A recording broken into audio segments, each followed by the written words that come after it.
Hi guys. iOS ഒരു underrated ആപ്ലിക്കേഷനാണ് notes app. One reason it might look super simple at first, but trust me it's one of the most powerful productivity tools you already have. നിങ്ങൾ iOS 18 മുകളിലേക്കുള്ളൊരു വേർഷനാണ് use ചെയ്യുന്നതെങ്കിൽ you can change the text colour like this. Select the text and then format ഓപ്ഷനിൽ നിന്ന് നിങ്ങൾക്ക് ഇഷ്ടമുള്ളൊരു colour choose ചെയ്യാം. Done. നമ്മൾ പലപ്പോഴും ടൈപ്പിങ്ങിൽ mistakes വരുത്താറുണ്ടല്ലേ? But നമുക്ക് അൺഡു റീഡു 3 ഫിംഗർ സ്വൈപ്പിൽ ചെയ്യാൻ പറ്റും. 3 ഫിംഗർ സ്വൈപ്പ് ലെഫ്റ്റ് ചെയ്തിട്ട് നമുക്ക് അൺഡു, 3 ഫിംഗർ സ്വൈപ്പ് റൈറ്റ് ചെയ്തിട്ട് നമുക്ക് റീഡും ചെയ്യാൻ പറ്റും. നമ്മൾ ചെക്ക് ലിസ്റ്റ് ഒക്കെ നോട്ട്സിൽ കീപ്പ് ചെയ്യാറുണ്ടല്ലേ? നെസ്റ്റഡ് ചെക്ക് ലിസ്റ്റ് ഉണ്ടാക്കാൻ ഒരു ഈസി മെത്തേഡ് ഉണ്ട്. ജസ്റ്റ് ഐറ്റത്തിൽ സ്വൈപ്പ് റൈറ്റ് ചെയ്യുക മാത്രം മതി. സ്വൈപ്പ് ലെഫ്റ്റ് ചെയ്തിട്ടുണ്ടെങ്കിൽ ബാക്ക് ടു നോർമൽ ലിസ്റ്റ്.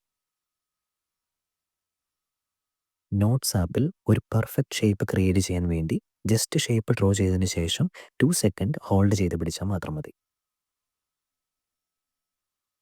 ഒരു നോട്ട് ക്രിയേറ്റ് ചെയ്യുമ്പോൾ അതിനകത്ത് നിന്നും മറ്റൊരു നോട്ടിലേക്ക് ഹൈപ്പർ ലിങ്ക് ക്രിയേറ്റ് ചെയ്യാൻ വേണ്ടിയിട്ട് ടെക്സ്റ്റ് സെലക്ട് ചെയ്തതിന് ശേഷം ആഡ് ലിങ്ക് ക്ലിക്ക് ചെയ്ത് ഓൾറെഡി ക്രിയേറ്റഡ് ആയിട്ടുള്ള നോട്ട് സെർച്ച് ചെയ്ത് സെലക്ട് ചെയ്തിട്ട് ഡൺ കൊടുത്താൽ മതി. ദെൻ ആ ടെക്സ്റ്റ് ലിങ്കിൽ ക്ലിക്ക് ചെയ്താൽ ലിങ്ക്ഡ് നോട്ടിലേക്ക് റീഡയറക്ട് ചെയ്യപ്പെടുന്നതാണ്.